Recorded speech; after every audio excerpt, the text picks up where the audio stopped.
Bismillah. Assalamu alaikum. Ramadan wanaagsan. Waa maalinkeena 8aad bisha Ramadan ee barnaamijkii bedel noloshaada. Waxaan rajeynayaa maalinta shalay inuu ahaa barnaamijka mid xiiso gooni ah aan ka faa'iideen aqoon iyo khibrad fara badan oo aan rajeynayo in nolosheeda wax badan ku soo kordhisay. Maanta waxaan rabnaa inaan ka wada sheekeysano ciwaan kale oo muhiim ah aan qiyaasayo haddii ciwaankan aan kula wadaago in aad si dhameysan doonto oo aad kala dhex bixi doonto xog fara badan. Haddaba sideen ku heli karaa farxad? Maanta waxaan rabaa inaan halkan idinkula wadaago ciwaan cusub oo ah maxaa keena farxad ama sidoo ka abuuran karaa farxad. Sida caadiga noloshu maalmo xanuun badan way leedahay, sidoo kale maalmo murugo, walwal iyo walaac badan ay ku soo wajahayaan way iman doonaan. Balse intaasoo dhan waxaa barbar socon doona oo loo baahan yahay in baadigoobkeeda adigu ku dadaasho inaad abuurato maalmo farxad badan. Maalin noloshu ay ku hagaagsan tahay qanaacadeed leh, maalin wax walba ay ku degan yihiin. Sida caadiga ahna ma jirtaba maalin ku iman doonta iyadoo wax walba ay u dhameystiran yihiin, balse adiga ayaa la rabaa inaad noqoto qofka abuuranaya quruxda, tayada, wanaaga, farxadda iyo daryeelka maalintaada. farxadda sida caadiga waxa ugu baahanaa waxa waa number 1 horta inaan dareemayno deganaan nololeed. Mar walba aad faraxsan tahay, noloshaadu way degan tahay, waxa tahay qof wax walba ay xasilan yihiin. Marka xasilan tahana wax walba aad sameynayso waxa ku qanacsan tahay, ku faraxsan tahay, kuna dareemayso daryeel iyo ixtiraam iyo qadarin gooni ah. Wax labaad oo farxadda aad ku dareemayso marka aad faraxsan tahay waxay tahay in wax wanaagsan aad sameynayso. dabcan ma noqonayso qof sida marka uu careysan yahay ama marka uu murugaysan yahay waxyaabo badan oo aan wanaagsaneyn ee ugu fikiraayo oo ma fikiraysid, balse marka aad faraxsan tahay waxaad dareemaysaa fikradaadu inay wanaagsan tahay. waxaad ku fikiraysaa dad kale inaad ka farxiso, waxaad ku fikiraysaa farxadaada inaad dad kale la qaybsato, waxaad ku fikiraysaa in farxadaadu sida murugadaadu ay u qarsoonta aan u qarsoonaanin, balse dunida dhan farxadaada ay wada gaarto. sida caadiga ah haddii wanaagsanaantu ay ahaan lahayd erayo iyo qoraallo la soo qoray, dadkoo idil way wanaagsanaan lahaayeen. balse wanaagu waa shakhsiyad nool, shakhsiyadaasna dad yar ayaa haysta. sidaas la mid ah farxaddu ma aha bishimaha oo la dhoola cadeeyaa oo kaliya, balse waa wax gudaha laga dareemo. si farxaddaas aan u dareemno waxa u baahanaa inaan helno waddo aan raacno oo aan waddadaas raacisteeda aan ka dhaxli karno farxad aad u qurux badan oo nolosheena kusii raagta maalmaha soo socda. si aad farxaddaas u yeesho waxaa u baahan tahay tallaabooyinkan inaad raacdo. waxa ugu horeeya waxay tahay number 1 inaad badiso xuska Alle.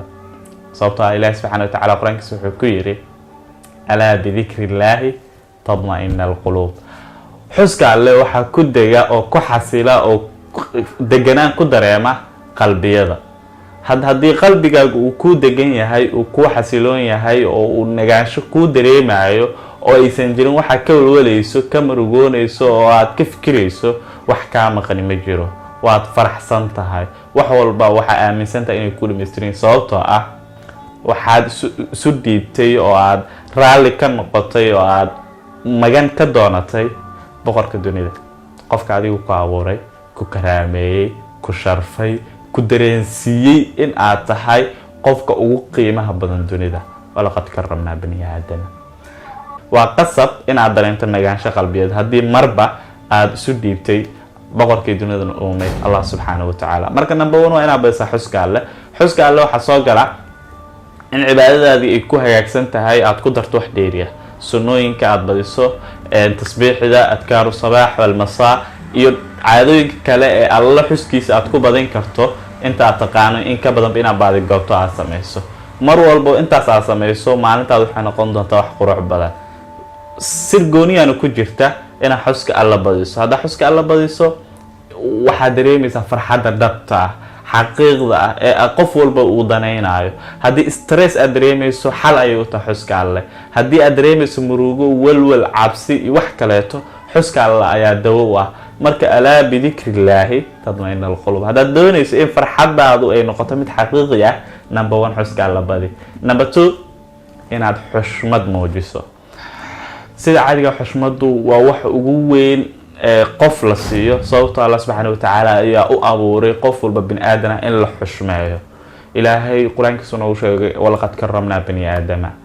ilaahay uu karaameeyay bani aadanka. haddii ilaahay uu karaameeyay adoonkiisa ibn aadam ah adiga waad ku qasbantahay inaad xushmeyso, ku xushmeyso quruxdiisa, ku xushmeyso wanaagiisa, ku xushmeyso dadnimadiisa, ku xushmeyso dhaqanka uu leeyahay, aadan ku nacin ficilada xunxun ee uu sameeyay.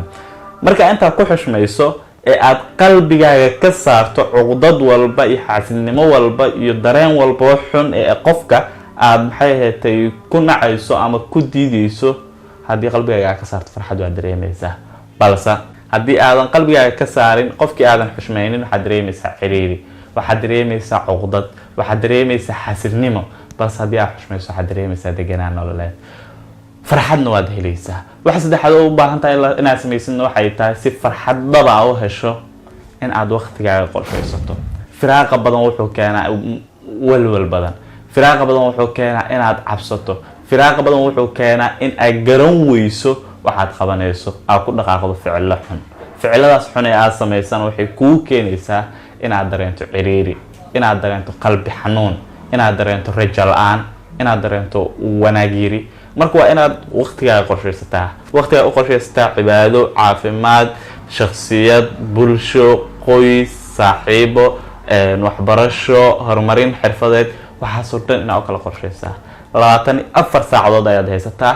24 saacadood waa inaad ugu faa'iideystaa sida ugu habboon ee ugu cilmiyeysan ee ugu caqliyeysan.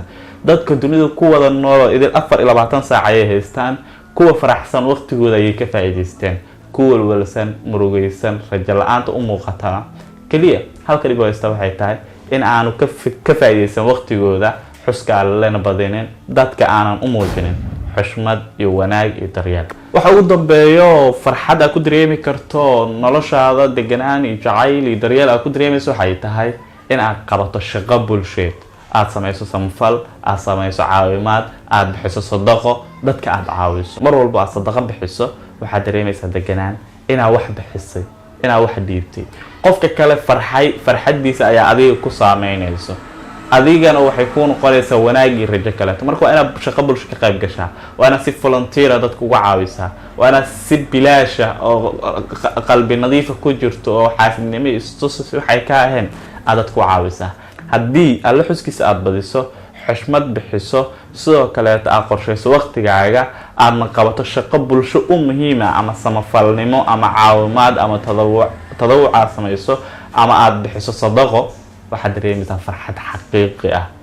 dadku idil kama zuulayaan marka in ay xaasidnimo iyo xiqd iyo xumaan ay kugu sameeyaan, balse adiga waa inaad noqoto qof ka fikira farxadiisa. laba doorasho ku taala inaad noqoto qof u nool inuu ka shaqeeyo farxadda naftiisa iyo jacaylkiisa iyo ixtiraamkiisa, ama inaad noqoto qof la dagaalama cadowgiisa. mahadsanidin. maanta halka ayaa kusoo gabagabaynaynaa xalqadeennii maanta aan uga hadlaynay farxadda. anigu waa Cabdi Fataax Qaasim Cali. mahadsanidin. ramadaan wanaagsan.